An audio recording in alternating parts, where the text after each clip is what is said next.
过来消息，过来看高雄的基顶埔里顶沿海地区，因为拄栋大楼出现海水倒击，西澳湾的大涌超过2公尺悬，险去影响到中山大海学生哦。这届风台有学生假造台南市长发布休困的假消息，伫社群平台有人假造高雄市长陈其迈发布放假的假消息，警方嘛已经的侦办咯。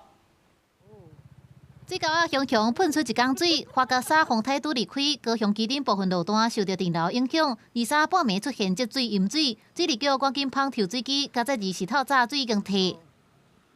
才小回家尔啦，位置高啊，拢位置高倒涌出来啊。那基顶西仔湾樱花前一暗也一直咧加涌，2米悬的大涌加起来爆花另外一边的车路，骑车要登去中山大海的学生，险险啊，互陷着。有时候可能就车子会打滑，或者是人直接被拍翻。 24透早重新登来西仔湾，虽然海水的发位已经有下降，不过受到风台外围环流的影响，海水浴场迄卡岛游园出现长涌，大约有2-3米悬，真侪民众趁机会落去处泳。 华加沙台风环流的影响，高屏的山区仍有局部大雨或豪雨等级上的几率发生。那下午起，整体雨势将明显的趋缓，转成一个局部短暂阵雨或雷雨的天气。 气象站表示，雨势会伫下晡较短和。虽然这届风台对高雄影响无大，不过23刷传出有网友假造市长陈其迈的头像甲名，伫社群媒体放上24休假的信息。